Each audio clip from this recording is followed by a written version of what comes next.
Hello and welcome to the True North Project. My name is Adina and I talk about coaching for mind, body, and spirit so you can get more of what you want out of life. And today I want to talk to you about self-concept.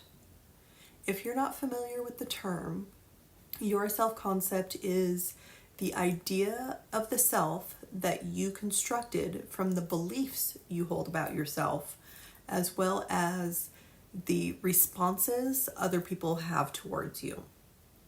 In other words, we create our ideals of ourselves based on what we think of ourselves and what we think others think about us based on their reactions to us.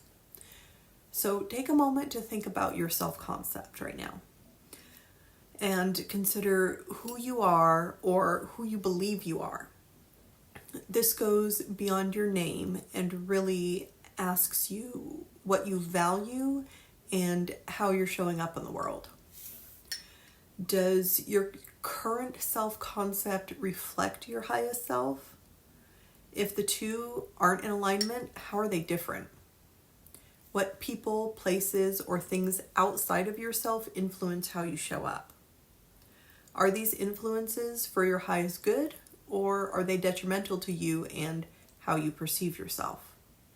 And then what needs to change in order for you to be in alignment with your highest self and who you want to be? We're going to explore all of these questions and so much more here in today's episode of the True North Project. Let me start this by telling you a little bit about how my self-concept has evolved over the years.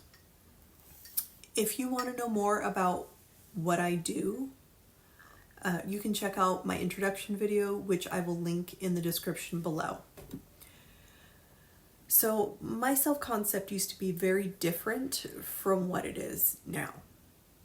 I really allowed the way that other people treated me and how I felt they viewed me to color my own picture of myself.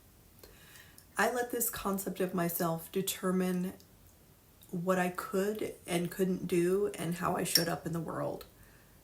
And this was to my own detriment. I let it control me, and that self-concept was not at all in alignment with who I wanted to be and how I wanted to show up in the world. It was really damaging, not only to my self-esteem, but also it was keeping me from having the self-love that was really necessary for me to grow and to be the best version of myself. I let the way others treated me determine what I thought I deserved and how I showed up for myself. This would often show up as people-pleasing and, quite honestly, doormat behavior. Long story short, I eventually realized that being in this mindset and way of being was not healthy for me, mentally, spiritually, or physically. But a whole nother story for another time. The point is that when I decided who I wanted to be and to take less of other people's thoughts and perceptions on as my own, my entire self-concept changed. So let's get a little bit deeper into understanding what our self-concept is and how it affects our lives. Like I said before, the self-concept is the way we perceive and understand ourselves. It encompasses our beliefs, our values, abilities, and characteristics, and forms the foundation of our identity and influences how we interact with the world around us. Understanding and nurturing a positive self-concept is vital for personal growth and fulfillment. Our self-concept is shaped by a combination of internal factors such as our thoughts and emotions, as well as external factors like the feedback we get from interacting with others and the expectations of others. Developing a healthy self-concept is crucial for personal growth, well-being, and for our success in life. It plays a very significant role in shaping our self-esteem, our confidence, and overall mental and emotional well-being. When we have a positive self-concept, we're more likely to have a strong sense of self-worth and self-acceptance. This, in turn, empowers us to pursue our goals, to take risks, to navigate life's challenges with resilience and with determination. On the other hand, a negative self-concept can lead to self-doubt, low self-esteem, and hinder our ability to fully express our potential and achieve our aspirations. So it's really important to cultivate a positive self-concept by practicing self-care, self-reflection, and self-compassion, which are the building blocks to self-love. Ultimately, our self-concept significantly impacts our overall well-being. When we have a healthy and positive self-concept, we experience greater life satisfaction, improved relationships, and a sense of fulfillment.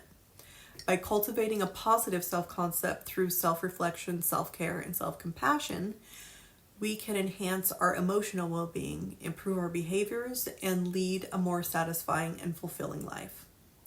Our self-concept, or the way we perceive and understand ourselves, can be pretty complex, and it can be influenced by many factors, as I said before.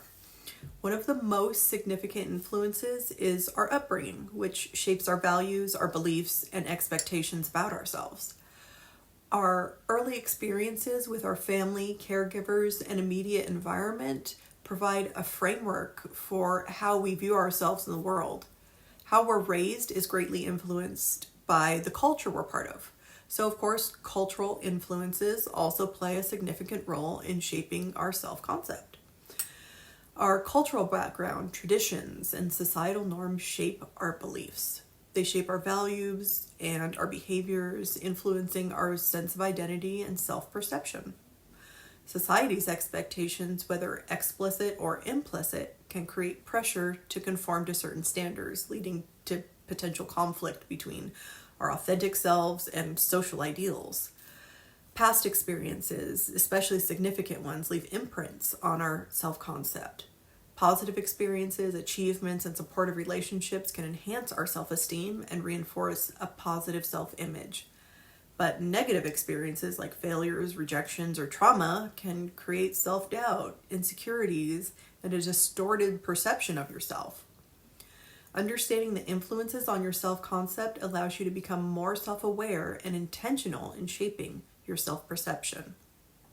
By cultivating self-compassion, engaging in personal reflection, and surrounding yourself with positive influences, we can enhance our self-concept and build resilience and foster a deeper self-acceptance and empowerment.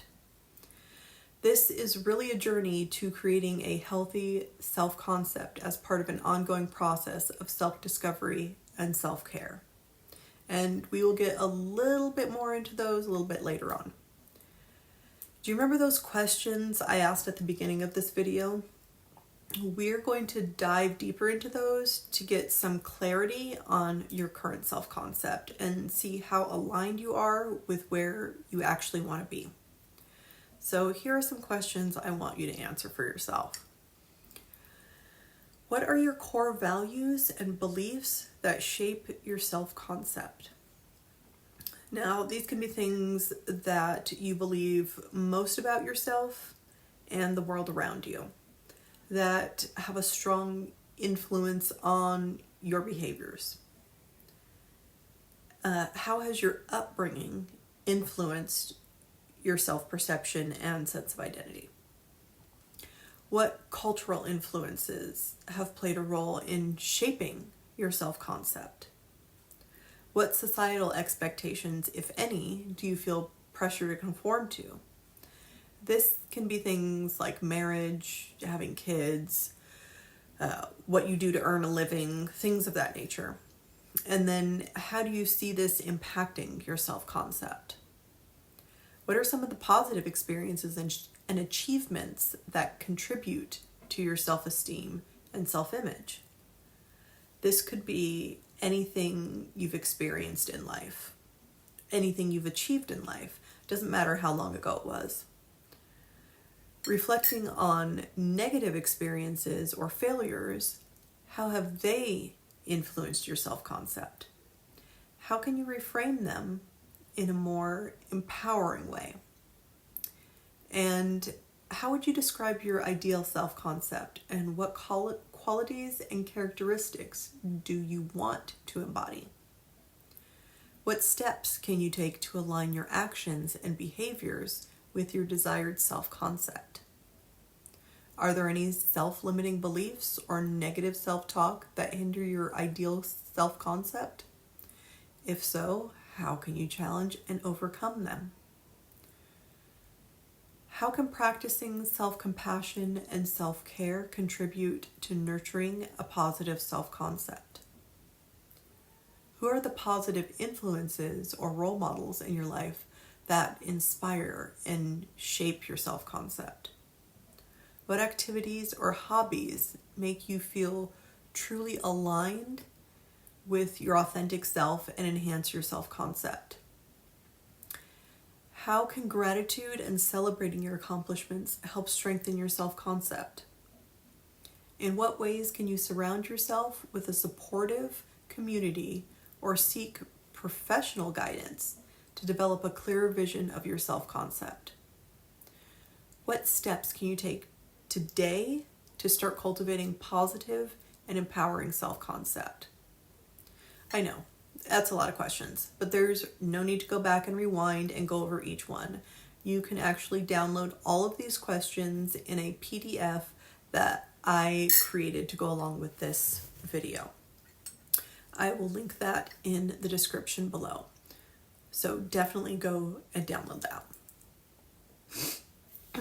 Earlier, I touched on the importance of self-compassion and self-care and how important those are to creating an aligned self-concept. When we're able to embrace our strengths and weaknesses with compassion and practice self-care, we are able to develop a deeper understanding of ourselves and our needs, and to cultivate a positive self-concept. Being kind to ourselves and treating ourselves with compassion is an act of self-love. It allows us to embrace our imperfections, acknowledge our mistakes, while still learning from them and fostering a growth mindset. When we're able to embrace strengths, it helps us to build confidence and empowers us to pursue our goals. Similarly, acknowledging our weaknesses allows us to grow and seek opportunities for growth and self-improvement.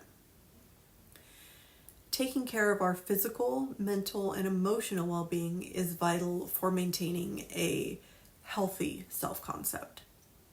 Actively investing time in self-care activities like exercise, meditation, hobbies, or even things as simple as finding the time and space to unwind helps reduce stress and promote self-reflection.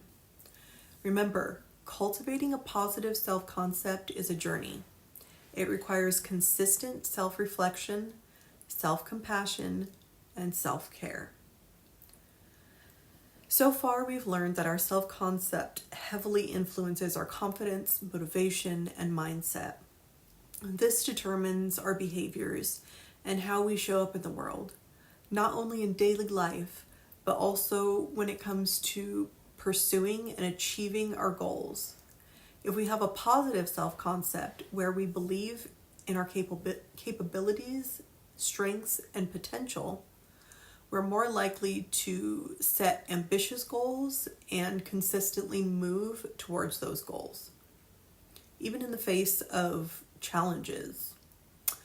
On the other hand, a negative self-concept can lead to self-doubt, fear of failure especially, and a tendency to hold ourselves back.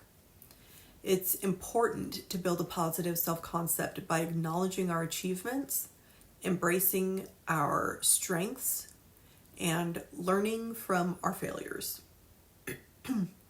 When our self-concept aligns with our goals, we are driven by a sense of self-efficacy, believing that we have the ability to overcome obstacles and achieve success. This is a growth mindset.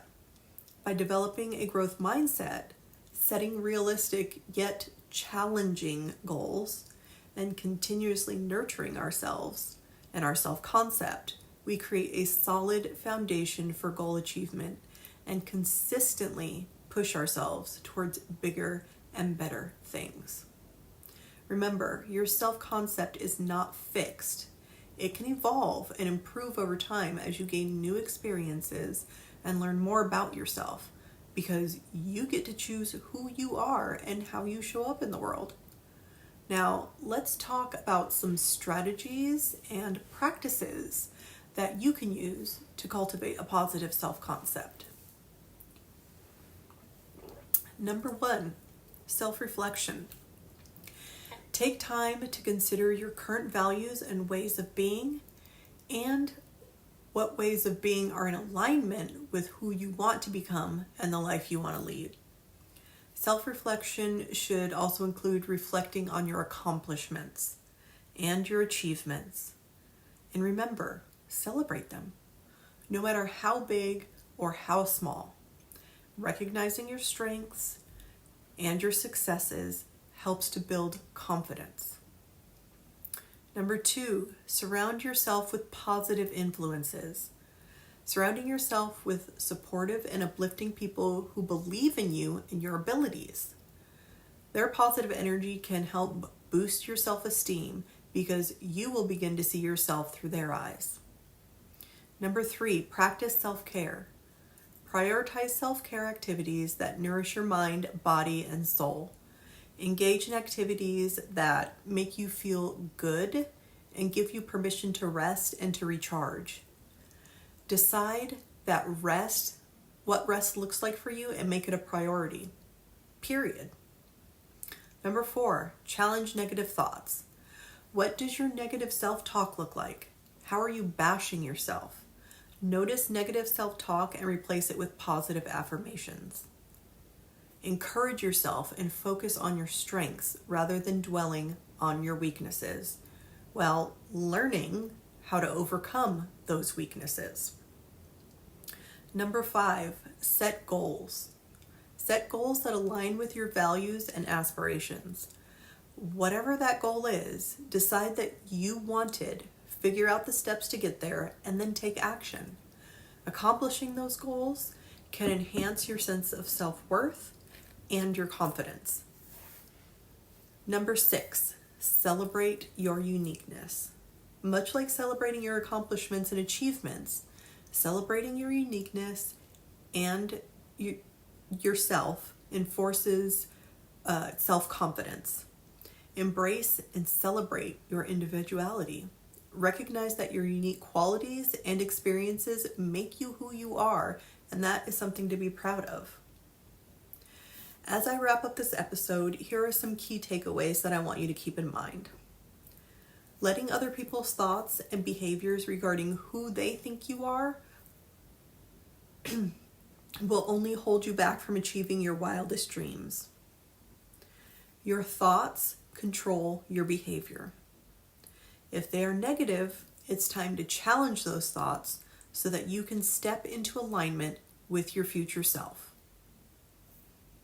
When you love yourself and want the best for you, it changes the way you show up for yourself, and it pushes you to be the best version of you. Now, what was your biggest takeaway from this episode? Share it in the comments below, and remember to embrace the journey of self-discovery and transformation. Rise above the ordinary and become the extraordinary version of yourself. If you enjoyed this video and you found it helpful, go ahead and give it a thumbs up and share it with somebody who you think will also benefit from it. And if you haven't already, go ahead and hit the subscribe button and turn on notifications so you can be the first to see all of my content. Thank you for joining me.